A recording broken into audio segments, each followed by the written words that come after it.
건강 서비스 숍이 모여 있는 유명한 거리가 있습니다. 그런데 유독 한 곳만 문전성시를 이룬다고 합니다. 사람들은 이 매장이 만실이 된 뒤에야 다른 곳을 찾는다고 합니다. 하루는 이 거리에서 가장 장사가 안 되는 곳의 사장이 문전성시를 이루는 가게에 무언가 특별한 비결이 있나 싶어 몰래 손님으로 가장해 방문했습니다. 그런데 본인의 가게와 비교해 하나부터 10까지 딱히 더 나은 점을 찾지 못했습니다. 가장 중요한 기술도 비슷했습니다. 결국 절박해진 사장은 솔직하게 정체를 밝히고 도움을 요청했습니다. 그러자 장사가 잘 되는 가게의 사장은 다음과 같이 조언했습니다. 우리 매장은 단순히 기술을 제공하는 곳이 아니라 지친 사람들에게 활력을 제공하는 곳입니다. 저는 우리 가게를 방문한 사람들이 활력을 얻을 수 있도록 신경을 많이 쓰고 있습니다. 마찬가지로 우리 직원들도 단순한 기술자가 아니라 사람들에게 에너지를 불어넣는 사람이라고 가르칩니다. 목적의식에서 오는 작은 차이를 손님들이 느끼고 더 많이 찾아주시는 게 아닐까요? 세상 속에서 살아가는 우리 크리스천의 목적은 무엇입니까? 복음을 더욱 효과적으로 전하기 위해서는 크리스천인 우리가 있는 곳에서 다툼이 그치고 웃음이 피어나고 사랑이 넘쳐나는 곳으로 변화되어야 한다고 생각합니다. 우리가 삶의 목적을 분명히 할 때 단순한 일상의 활동도 새로운 의미를 가지게 됩니다. 주님의 사랑을 담아 모든 일을 할 때 우리의 삶은 다른 이들에게 생명을 불어넣는 축복의 통로가 될 것입니다. 오늘의 말씀. 내가 가는 길을 그가 아시나니 그가 나를 단련하신 후에는 내가 순금같이 되어 나오리라. 오늘의 만나. 오늘 하루 당신이 하는 모든 일에 목적의식을 부여해 보세요. 직장에서, 가정에서, 사회에서 단순히 일을 하는 것이 아니라 사랑을 전하고 희망을 나누는 사람이 되어 봅시다. 작은 변화가 주변을 밝히는 큰 빛이 될 수 있습니다.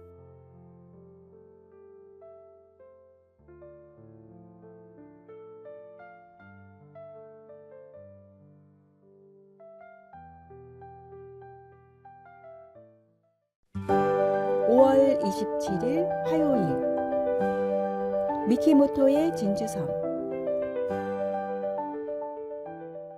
일확천금의 꿈을 안고 쉬는 날마다 바다에 나가 진주를 채취하는 남자가 있었습니다. 하루 종일 허리를 굽혀가며 진주 조개를 찾아도 정작 값 나가는 진주를 찾기는 하늘의 별 따기였습니다. 가끔 운이 좋아 진주를 품고 있는 조개를 찾아도 너무 작거나 볼품 없어서 상품성이 떨어졌습니다. 진주조개에 왜 진주가 없을까 궁금했던 남자는 이 분야의 전문가인 동경제국대학교의 한 교수를 찾아갔습니다. 교수는 좋은 진주를 얻기 위해서는 양식이 정답이지만 지금까지 아무도 성공한 적이 없다고 말했습니다. 대부분의 사람은 이 말을 듣고 포기했지만 이 남자는 오히려 다음과 같은 꿈을 품었습니다. 그렇다면 내가 진주를 양식하는 세계 최초의 사람이 되어야겠다. 성공할 확률이 1%도 안 된다며 모두가 만류했지만 남자는 자신의 모든 재산을 털어 가족과 함께 작은 섬으로 이사를 가 오로지 진주 양식에만 매진했습니다. 4년 뒤 남자는 세계 최초로 진주 양식에 성공해 세계적인 보석상이 되었고 남자가 이사를 했던 작은 섬은 남자의 이름을 따서 미키모토 진주섬으로 불리며 유명한 관광지가 되었습니다. 진주를 위해 모든 것을 바쳤던 남자처럼 천국을 위해, 복음을 위해 우리의 삶을 주님께 바쳐야 합니다. 가치 있는 목표를 위해 모든 것을 투자할 때 우리의 삶은 진정한 보석과 같은 열매를 맺게 될 것입니다. 오늘의 말씀. 또 천국은 마치 좋은 진주를 구하는 장사와 같으니 극히 값진 진주 하나를 발견하매 가서 자기의 소유를 다 팔아 그 진주를 사느니라. 오늘의 만나. 당신의 삶에서 가장 귀중하게 여기는 가치는 무엇인가요? 그것을 위해 얼마나 헌신하고 계신가요? 오늘 하루 영원한 가치를 향한 열정을 다시 확인하고 도전해 보시기 바랍니다.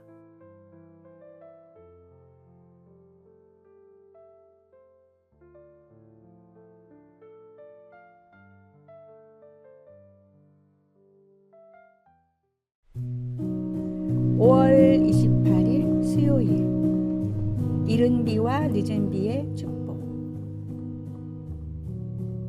구약에는 이른 비와 늦은 비가 축복의 요소로 자주 나옵니다.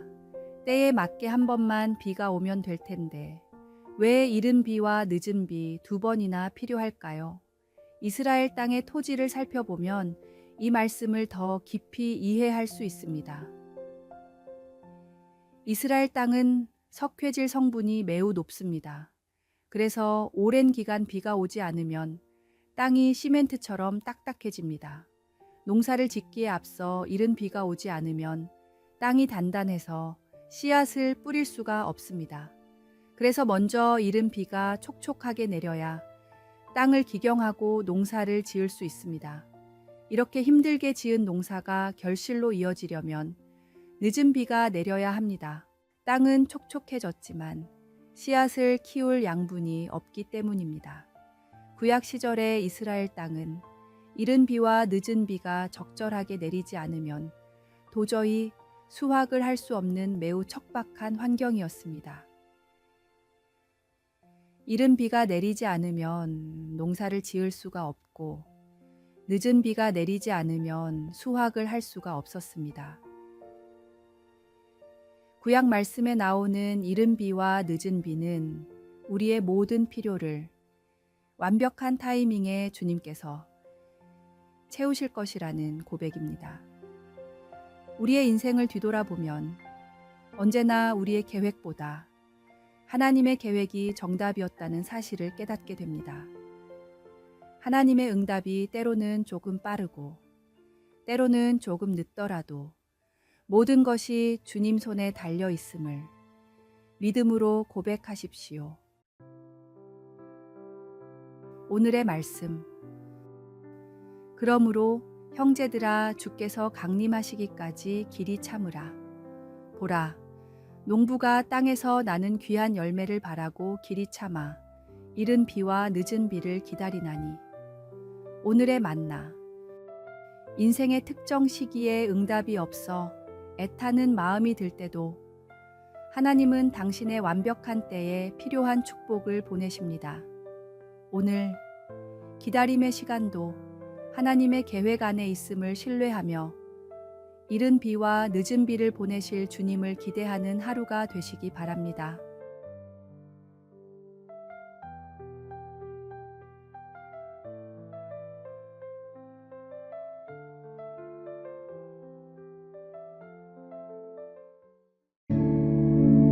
(5월 29일) 목요일. 삶의 난 경건의 길. 산에는 원래 나 있는 길이란 없습니다. 다만 사람들이 같은 곳을 계속 왕래하다 보니 풀이 꺾이고 나무가 뽑혀서 길처럼 보일 뿐입니다. 길이 나 있는 곳이라면 그곳이 어디든지 사람이 자주 다닌다는 뜻입니다. 산과 숲을 거니는 사람은 저마다의 목적이 있었을 것입니다. 산 정상을 목표로 하는 사람, 다른 마을을 방문하려는 사람, 집을 짓고 살려는 사람, 귀한 약초를 찾으려는 사람 등 그런 사람들의 발걸음이 쌓이고 쌓여 생긴 것이 바로 길입니다. 서양 사람들은 이 길을 갈망이 만든 길이라는 뜻으로 디자이어 패스라고 부릅니다. 사전적 의미로는 사람이나 동물이 자주 다녀 생긴 길이지만 다시 말하면 욕망이 만든 길이라는 뜻입니다. 처음 누군가 그 길을 가지 않았다면, 혹은 그 사람 외에는 아무도 그 길을 가지 않았다면, 길은 생겨나지 않거나 생겨도 금방 사라졌을 것입니다. 마찬가지로 우리의 마음, 우리의 습관에도 수많은 길이 나 있습니다. 건강해지고 싶은 사람은 운동의 습관으로 길을 내고, 돈을 많이 벌고 싶은 사람은 더 많은 일로 길을 냅니다. 지금 우리의 마음과 삶 가운데 주님을 향한 길은 얼마나 나 있습니까?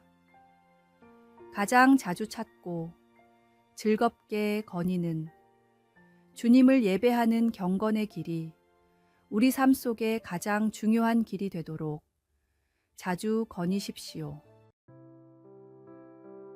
오늘의 말씀.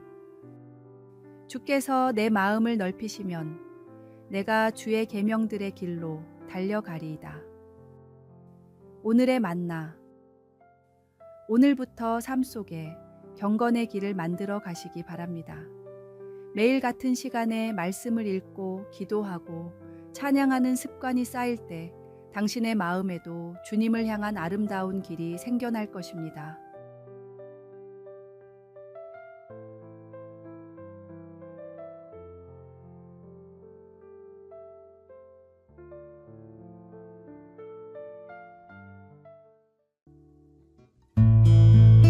(5월 30일) 금요일 봄의 마지막 날. 한 정원사가 있었습니다. 그는 매일 아침 정원을 돌보며 하루를 시작했습니다. 하루는 심한 폭우가 내린 후 정원의 많은 꽃들이 망가져 있는 것을 보게 되었습니다. 정원사는 낙담하는 대신 살아남은 꽃들을 하나하나 살피기 시작했습니다. 그리고 그 과정에서 놀라운 발견을 했습니다. 강한 비로 인해 흙이 씻겨 나가면서 오히려 뿌리가 더 깊게 자리 잡은 식물들이 있었고, 새로운 싹들이 돋아나고 있었던 것입니다. 그는 일기장에 이렇게 적었습니다. 오늘 나의 정원은 어제의 정원과 다르다. 많은 꽃을 잃었지만 더 강해진 식물들을 발견했다. 이것이 자연의 섭리인가 보다. 어쩌면 우리 인생도 마찬가지일지 모른다. 실현 후에 더 강해지는 것이 자연의 법칙이라면 나는 오늘의 정원에 감사한다. 5월의 마지막 날에 서서 우리도 지난 봄을 돌아보면 어떨까요? 기대했던 일이 이루어지지 않았을 수도 있고 예상치 못한 어려움을 만났을 수도 있습니다. 하지만 그 속에서도 우리는 분명 성장했고 새로운 가능성을 발견했을 것입니다. 감사는 모든 것이 완벽할 때만 하는 것이 아닙니다. 오히려 부족함 속에서도 채워주시는 하나님의 은혜를 발견할 때 진정한 감사가 시작됩니다. 오늘의 말씀. 범사에 감사하라. 이것이 그리스도 예수 안에서 너희를 향하신 하나님의 뜻이니라. 오늘의 만나. 작은 일상의 순간들, 당연하게 여겼던 것들에서 감사의 이유를 찾아보세요. 감사는 더 많은 감사를 불러오는 축복의 시작입니다.